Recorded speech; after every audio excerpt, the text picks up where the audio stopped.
Assalamualaikum warahmatullahi wabarakatuh.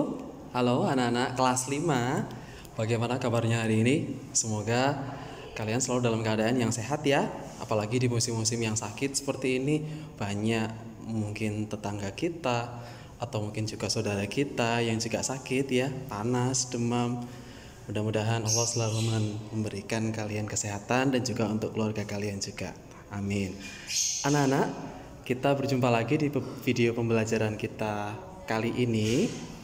Pembahasan kali ini adalah di tema 5, subtema 2 di pembelajaran 3 dan 4 ya. Nah, apa saja yang akan kita pelajari pada hari ini anak-anak ya? Jadi ada tentang kondisi geografis ya.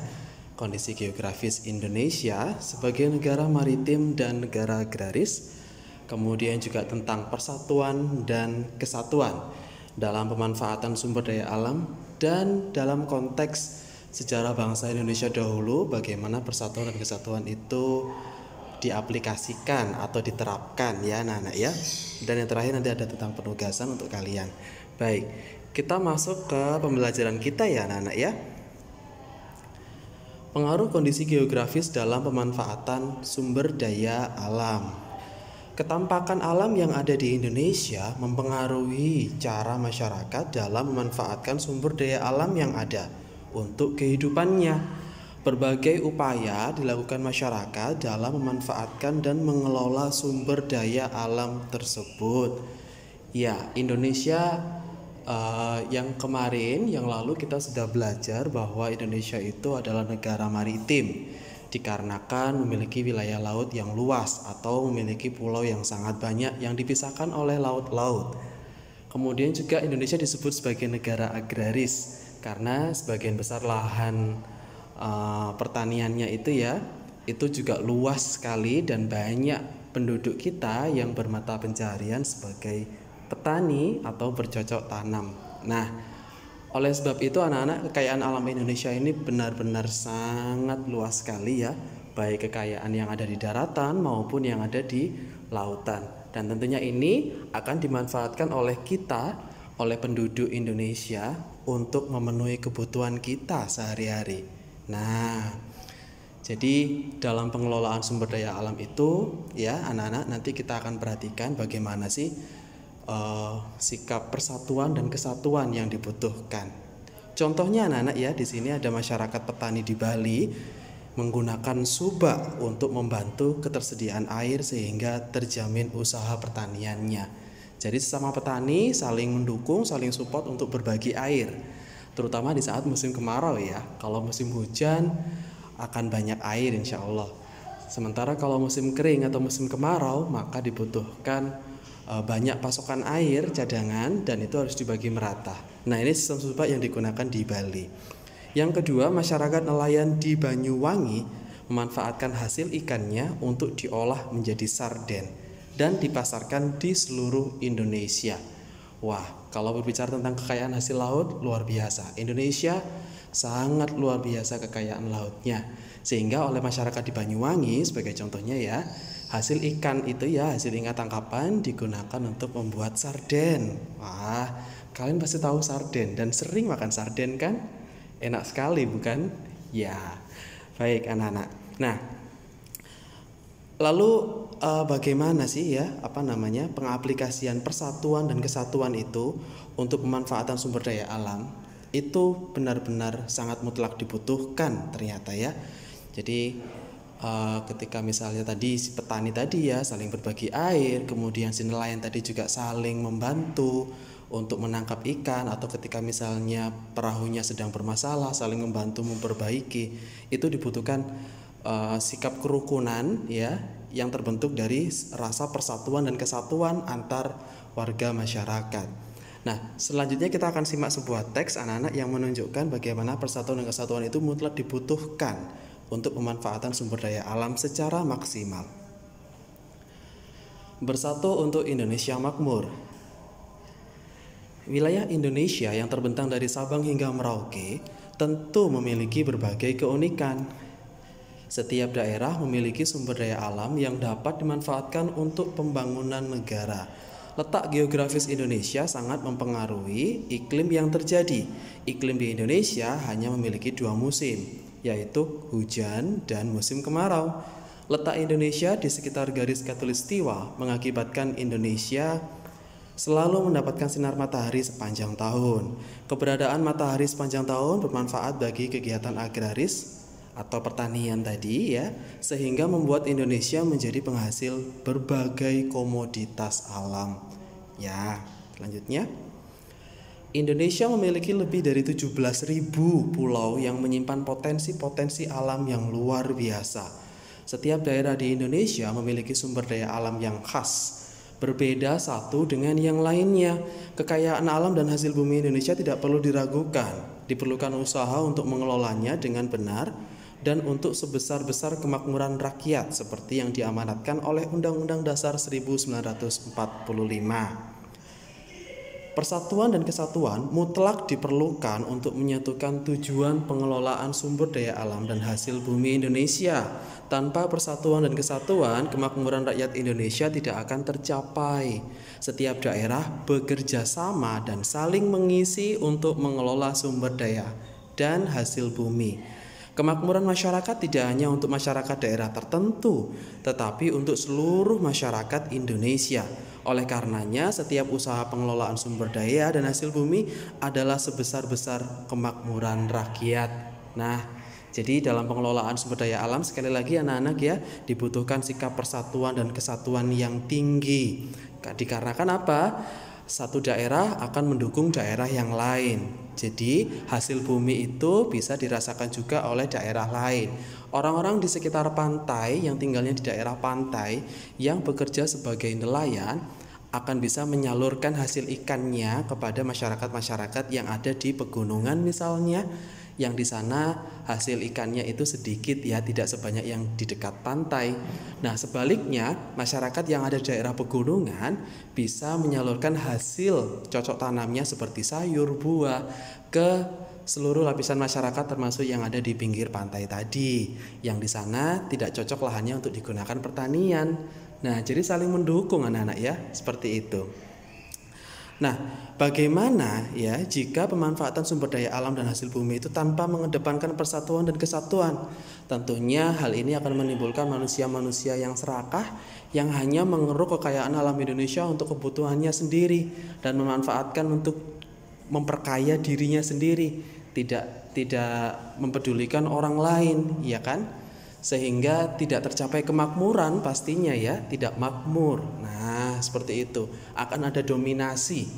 Siapa yang lebih menguasai pasar, siapa yang lebih menguasai hasil alam, hasil ikan, itu akan dikuasai dan didominasi untuk kekayaan sendiri, ya. Sehingga tidak tercapai kemakmuran bangsa Indonesia. Nah, anak-anak, itulah tadi ya, bagaimana kita melihat sikap persatuan dan kesatuan itu dibutuhkan untuk pengelolaan sumber daya alam. Dan bila kita kembali ke masa yang lalu, sikap persatuan dan kesatuan ini juga sangat dibutuhkan dalam usaha untuk kemerdekaan Indonesia. Nah, jika kalian melihat gambar, ada seseorang yang sangat penting di situ, ya, seorang proklamator Indonesia, Bapak Insinyur Soekarno ya, yang sedang membacakan teks proklamasi. Nah, jadi kemerdekaan Indonesia dicapai dengan perjuangan rakyat Indonesia.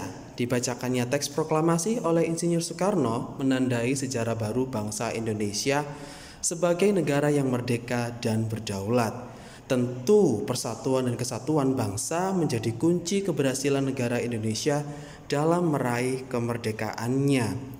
Semangat persatuan para pejuang kemerdekaan sedikit terkoyak di saat terjadi peristiwa penculikan Soekarno dan Hatta ke Rengas Dengklok untuk diamankan. Golongan muda menghendaki proklamasi diselenggarakan tanggal 16 Agustus, sementara golongan tua menginginkan untuk tidak gegabah, dan akhirnya proklamasi dibacakan pada tanggal 17 Agustus.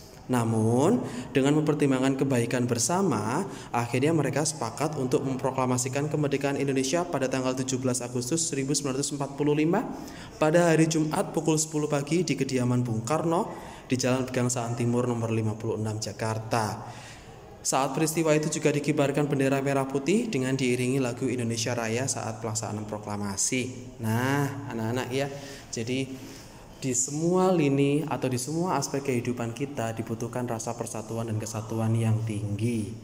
Tidak hanya dalam pemanfaatan sumber daya alam ya, termasuk juga saat dulu sejarah kita, bagaimana cara mereka meraih kemerdekaan itu juga dibutuhkan persatuan dan kesatuan ya. Seperti yang lalu kita sudah pernah pelajari tentang Sumpah Pemuda, kemudian tentang kebangkitan nasional, berdirinya Budi Utomo, itu semuanya adalah tentang persatuan dan kesatuan. Oke, sekarang kita akan membacakan ya, kita akan bermain peran seperti Bapak Insinyur Soekarno yang membacakan teks proklamasi ya. Oke, mari kita simak. Proklamasi. Kami, bangsa Indonesia, dengan ini menyatakan kemerdekaan Indonesia. Hal-hal yang mengenai pemindahan kekuasaan dan lain-lain diselenggarakan dengan cara seksama dan dalam tempo yang sesingkat-singkatnya. Jakarta, 17 Agustus 1945, atas nama bangsa Indonesia, Soekarno-Hatta. Nah, sepertinya mudah saja kita mengucapkan proklamasi saat ini ya, tapi tentu ini menjadi sangat sulit dan butuh perjuangan sampai titik darah penghabisan untuk dibacakan pada saat itu anak-anak ya. Tidak semudah yang sekarang kita bacakan ya, seperti saat ini ya. Dulu luar biasa perjuangan para pejuang kita ya, untuk bisa Bung Karno bisa mengucapkan proklamasi ini, luar biasa perjuangannya. Nah, baik anak-anak, sekarang mari kita simak beberapa pertanyaan terkait dengan peristiwa proklamasi tadi ya, dan tentang persatuan. Mengapa bangsa Indonesia perlu melakukan proklamasi kemerdekaannya? Ya, ini sangat penting sekali ya, untuk menunjukkan kepada dunia bahwa Indonesia itu terbebas dari segala bentuk penjajahan bangsa asing, dan Indonesia bebas menentukan cita-cita dan tujuan hidupnya sendiri, tujuan bernegaranya sendiri ya. Oke, yang kedua, apakah akibat dari peristiwa proklamasi kemerdekaan terhadap kehidupan bangsa Indonesia? Nah, akibatnya atau dampaknya yaitu kehidupan rakyat Indonesia tidak lagi dalam kesengsaraan penjajahan dan lebih bisa menentukan kehidupannya sendiri dengan tentram bersama masyarakat yang lain. Pada saat itu juga masyarakat menjalani kehidupannya, namun tidak tentram dikarenakan harus kerja paksa, kerja untuk penjajah, tidak untuk keluarganya sendiri ya, tidak untuk hidupnya sendiri. Nah, jadi sangat sengsara sekali anak-anak. Pertanyaan yang selanjutnya, bagaimana nilai-nilai persatuan dan kesatuan diterapkan pada peristiwa tersebut? Oke, kita melihat tadi ya, ada perbedaan pendapat antara golongan muda dan golongan tua, tapi akhirnya mereka bersatu ya, sehingga seluruh golongan baik muda dan tua mencapai mufakat demi kepentingan bersama untuk menentukan waktu pelaksanaan dibacakannya proklamasi kemerdekaan, yaitu tanggal 17 Agustus tadi ya kesepakatannya. Oke, yang keempat terakhir, tahukah kamu tentang peristiwa Rengas Dengklok yang terjadi sebelum peristiwa proklamasi? Nah, ini adalah peristiwa penculikan Soekarno dan Hatta ya anak-anak ya, oleh para golongan muda untuk diamankan ya dari pengaruh, ancaman dan tekanan dari Jepang yang saat itu menjajah Indonesia. Oke, kalian sudah menyimak tadi bagaimana persatuan dan kesatuan itu dibutuhkan di saat dulu Indonesia sedang berjuang untuk mencapai kemerdekaannya.